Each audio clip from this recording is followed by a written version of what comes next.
Shalom, Imana ishimwe cyane. Twongeye kubaramutsa mu izina rya Yesu Kristo. Turashima Imana ko Imana itugire neza, Imana iduhaye akanya keza ko kongera gusangira namwe ijambo ry'Imana. Mureke tubashimire mwebwe mwese mukomeje gukurikirana inyigisho zacu. Ndizera ko mukomeza guhabwa umugisha kandi Uwiteka akomeza kubagira neza aho muri hose.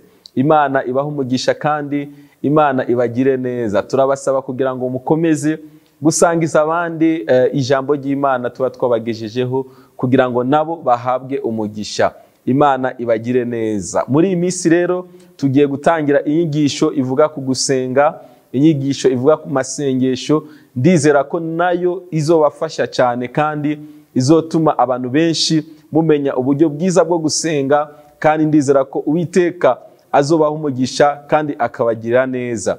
Mureke rero dushime Imana, turaza kuganira kandi ndizera ko muza guhabwa umugisha muri ino nyigisho. Imana ibagire neza. Data, mu izina rya Yesu Kristo twongeye kugushimira ko uri Imana igira neza.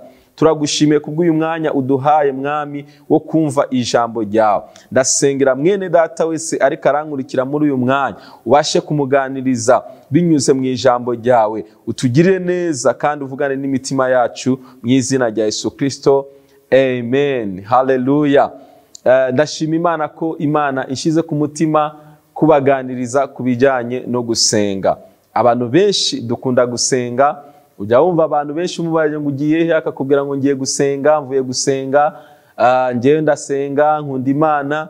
Abantu benshi by'ukuri barasenga, muri iki gihugu barasenga, mu isi barasenga, aho uherereye barasenga. Ni byiza kandi by'ukuri Imana iradusaba gusenga. Hari n'abandi bavuga ko gusenga bigoye, bikomeye. By'ukuri nagira nababwire ko gusenga ntabwo bikomeye cyane. Nimba mu buzima busanzwe ushobora gufata umwanya, isaha imwe ureba umupira, isaha imwe ureba filime, amasaha abiri uganira n'abantu, no gusenga ntabwo bikomeye cyane. Gusenga ni ukuganira n'Imana, ni ukuvugana n'Imana, ni ukubwira Imana ibiri ku mutima wawe, ukayiganiriza, ukayibwira. Ntabwo bikomeye cyane. Yesu ashimwe cyane. Rero niyo waba utabizi, nagira ndakubwire ko gusenga barabyiga kandi bakabimenya bigakunda. Haleluya.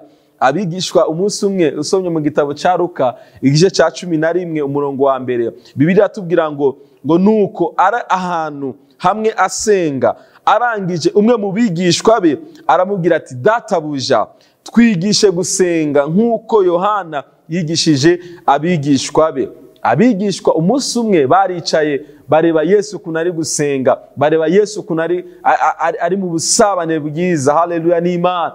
Baravuga ati, uyu mugabo dukwiye kumwigiraho gusenga. Barangije baramusaba, baramubwira ati, mwigisha, twigishe gusenga nk'uko Yohana yigishije abigishwa be. Haleluya. Gusenga rero barabyiga kandi ikintu cyose iyo ucize urakimenya ukagikora neza. Rero niba utazi gusenga, ndagusengeye mu izina rya Yesu Kristo ngo Imana igusukeho umwuka wo gusenga kandi Imana ikugire neza. Nawe ukunda gusenga rero tugiye kuganira ibintu indwi cyangwa se ibintu birindwi bituma amasengesho yacu adasubizwa. Hari igihe abantu basenga ariko bagasenga nabi ntibabashe gusubizwa. Rero muri iyi nyigisho tugiye gutangira uyu munsi ni inyigisho iza kuvuga ngo ibintu birindwi bituma amasengesho yacu adasubizwa. Nagira nkwibutse mbere ko twigira muri ino bintu birindwi, nagira nkwibutse ko dufite isezerano ry'Imana, dufite isezerano Yesu yaduhaye ko tugomba gusenga, ko tugomba gusaba Imana, Imana ikadusubiza,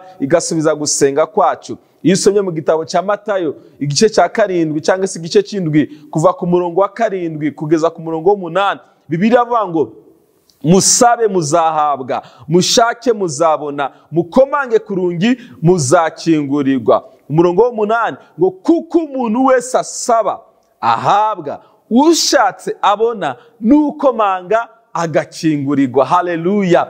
Ibi ni Yesu yabivuze. Nagenda kubwira ko iri ni isezerano ryawe ko ugomba gusenga Imana ugahabwa icyo wasabye. Haleluya. Ugomba gukomanga ugakingurirwa. Haleluya. Ugomba gushakisha ukabona. Yesu ashimwe cyane. Ni isezerano ry'Imana. Ariko nakomeje gutekereza mu buzima bwanjye, nkomeza gutekereza cyane, nza gusanga ni kenshi mu buzima twagiye dusaba ibintu Imana, twagiye dusengera ibintu runaka ntitubashe kubibona. None ngerageza kwibaza kubera iki rimwe na rimwe mu buzima bwacu dusaba tumara iminsi dukora amasengesho y'icyumweru, amasengesho y'iminsi 40, ugasanga by'ukuri urasenze ariko ntubashe guhabwa ibyo wasabye. Rero nagenda kubwire bimwe mu mabanga amwe umwuka wera yabashije kumishurira. Abantu bakunda gusenga ariko ugasanga hari ibintu bimwe na bimwe bituma batabasha guhabwa ibyo basengeye. Nibyo rero tugiye kuganira muri ino nyigisho yacu, uyikurikirane neza. Ndizera ko uza kwiga kandi uza gusobanukirwa kugira ngo ubutaha nusenga uzabashe gusenga neza uhabwe. Haleluya, Imana ibagire neza. Turaza kwifashisha icyanditswe cyangwa se ijambo ry'Imana riri mu gitabo cya Mariko igice cya 11. Niyo turibashe gukura ibintu bimwe na bimwe tubasha gukora cyangwa se tubasha kubamwo bigatuma gusenga kwacu kutabasha kugera ku Mana. Mariko igice cya 11 duhere ku murongo wa 20. Bibiliya iravuga ngo bukeye bwaho mu gitondo kare ngo bakigenda babona wa mutini wumye uhereye ku mizi. Iyo usubiye inyuma gatonya tubona Yesu yaranyuze ahantu abona igiti cy'umutini agishaka imbuto arazibura, ahita akivuma muri ako kanya. Akirangiza kukivuma icyo giti cyarumye, ariko mu maso y'abigishwa ntibigeze babibona uko byagenze. So rero bukeye mu gitondo bongera kunyura ahandi Yesu yari yaciye nabo yavumye cya giti, ngo bakibonye ngo babona cya giti ngo cyumye ngo uhereye ku mizi. Ku murongo wa 21 ngo Petero yibutse ibyawo aramubwira ati mwigishwa, dore wa mutini wavumye wumye. Yesu yavumye umutini ako kanya uhita wuma. 23 Bibiliya avuga ngo ndababwira ukuri yuko umuntu wese wabwira uyu musozi ati shinguka utabwe mu nyanja ntashidikanye mu mutima we. Haleluya, ngo yizeye yuko icyo avuze gikorwa yakibona. Umva rero Yesu yahise abigisha principe ikomeye cyane. Yesu yavumye umutini uruma ariko abigishwa we ntibabyizera, ntibabibona. Yesu amaze kubona ko bano bigishwa bafite ikibazo mu bijanye no gusenga, arababwira ati dore rero mbabwira ibanga, nusaba ikintu Imana, nuje imbere y'Imana gusenga, haleluya, ngo ntushidikanye mu mutima. Abantu benshi rero umva impamvu abantu benshi batuma amasengesho yabo atagera ku Mana. Icyambere bagira gushidikanya mu mitima yabo.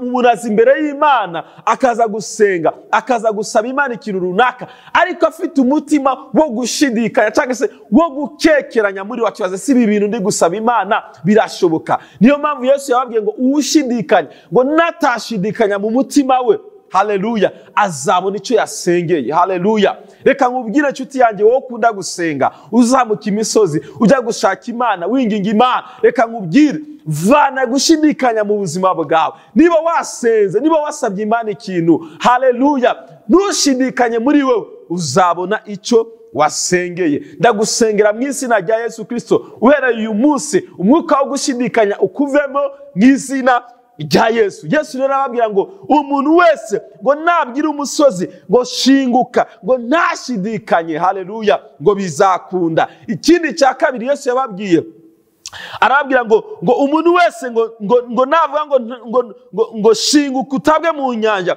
ngo ntashidikanye mu mutima we, ngo yizeye, haleluya, haleluya, ngo icyo avuze gikorwa yakibona. Yesu ashimwe cyane, ngo yizeye mu mutima. Haleluya, abantu benshi barasenga ariko usanga nta kwizera bafite. Iki nicyo kintu cya kabiri, kutizera kwawe kuzatuma icyo usabye Imana utakibona. Icyambere ni ugushidikanya, icya kabiri ni ukutizera. Mwibuke turi kuvuga impamvu zituma amasengesho yacu atishugwa. Yesu rero ababwira ngo kuri 24 ngo nicyo gitumye mbabwira nti ibyo musaba byose mubishizeho umutima mwizeye yuko mubihawe kandi muzabibona. Haleluya, uyu munsi sinzi ibyo uri kurasengera, ariko reka nkubwire, nuza imbere y'Imana ufite umutima wizeye, haleluya, ibyo usengeye tizera Imana ko ibyo usabye Imana, haleluya, uzabona bisora mu buzima bwawe. Yesu ahura n'iki giti cy'umutini ntabwo yarize kuburana naco, yarakivumye akibwira ngo guhera uyu munsi wa giti we ntabwo uzongera kwera, haleluya. Ababibonye barashidikanyije, ntibabyizeye, ariko Yesu yarazi icyo akoze ko kibaye, haleluya. Niyo mpamvu bahanyuze mu gitondo basanga ibyo Yesu yakoze byakoretse. Nshuti yanjye, nuzamuka umusozi, nuja mu cyumba cyawe gusenga, nuja mu bihe byo gusenga, jya wizera ko ibyo usabye Imana bikunze, ntugashidikanye, kandi kutizera kwawe ugushire ku ruhande, uzabona Imana ikora imirimo ikomeye. Dore icya gatatu rero nacyo gituma amasengesho yacu adasubizwa, cyangwa se gusenga kwacu kutagera ku Mana. Umurongo wa 25 Bibiliya avuga ngo, kandi nimuhagarara musenga hakaba hari umuntu wabagiriye nabi, mumubabarire kugira ngo so mu ijuru nawe abababarire ibyaha byanyu. Natangaye cyane nuko Yesu yararangije kwigisha abantu ko bakwiye kudashidikanya, bakwiye kandi no kwizera Imana kugira ngo babashe kubona iby'Imana basabye Imana. Ariko ntangazwa n'ukuntu azanyemo ikintu kivuga ngo kubabarira abatugiriye nabi, haleluya, ngo kandi nimuhagarara musenga. Yesu ashimwe cyane, ngo nihaba hari umuntu wabagiriye nabi, mubanze mumubabarire kugira ngo so mu ijuru nawe abababarire ibyaha byanyu. Naje gusobanukirwa ko kenshi natwe mu mitima yacu tuba dufite ibyaha, tuba dufite intege nke, kandi tuba twiteze kwakira imbabazi z'Imana. Ariko hari abantu benshi baza gusenga Imana, hari abantu benshi bazamukana ibyifuzo imbere y'Imana, ariko bafite abantu mu mitima yabo banze kubabarira. Umuntu yarakuhemukiye, umuntu yarakwibye, yarakwiciye abawe, yakugiriye nabi, yaraguhohoteye, wanga kumubabarira, kandi urashaka ko Imana igukorera ibitangaza. Ntibishoboka nshuti yanjye. Yesu yarabitomoye neza, aravuga ngo niwahagarara usenga ukivuga ko hari umuntu yakugiriye nabi, banze umubabarire. Birashoboka ko ibyo wasabye Imana utabibonye kubera ko wanze gutanga imbabazi. Ndagusengera mu izina rya Yesu, Imana igushoboze gutanga imbabazi, kuko kubabarira umuntu wakugiriye nabi n'urufunguzo rukomeye cyane rwatuma gusenga kwawe kugera ku Mana. Wibuke ngo Imana ntabwo yumva amasengesho y'abanyabyaha. Rero nimba mu mutima wawe hari abantu bakugiriye nabi, usaba Imana kugira ngo ubashe kubabarira, Imana nawe ibashe kukubabarira. Noneho isengesho ryawe nurizamura imbere y'Imana, Imana izabasha kuryumva. Uwiteka rero atugirire neza. Ndifuza ko tugarukira hano kuri bino bintu bitatu tuvuze,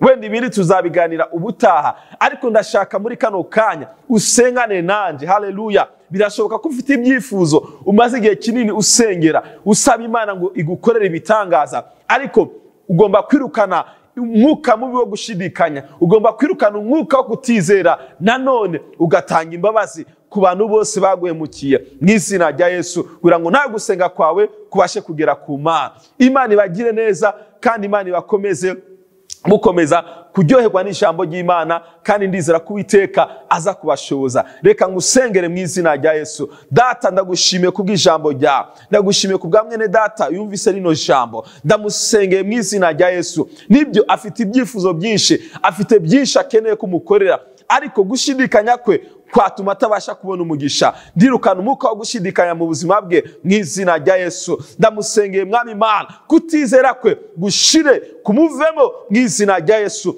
Agire kwizera mu buzima bwe, kugira ngo ibyo asengeye byose aje yizera ko abibonye, kandi azabibona mu izina rya Yesu. Nanone ndasengera mwene data karankurikira, birashoboka ko byamunaniye gutanga imbabazi. Abantu baramuhemukiye, abantu baramuhemukiye, abantu bamugiriye nabi, abantu bamukoreye ibibi, yumva yanze abantu, ariko bimwangira gutanga imbabazi. Ndamusengeye mu izina rya Yesu, kugira ngo umwuka wera amuha imbaraga zo kubabarira abamugiriye nabi, kugira ngo nawe nabasha gusenga kwe kujye kuzamuka kukugereho. Urakoze Mwami Imana, reka umugisha abana ba, reka umugisha abantu bose badukurikiye muri uyu mwanya. Imbaraga zawe zibakoresha ibidasanzwe, kandi ibyo basengeye byose bitangire gusohora mu buzima bwabo mu izina rya Yesu Kristo, amen. Imana ibagire neza, kandi Imana ibakomeze. Tuzakomeza mu nyigisho butaha ibindi bintu bitatu bisigaye byatuma amasengesho yacu atishugwa uzakurikirana inyigisho zacu kandi Imana ibagire neza.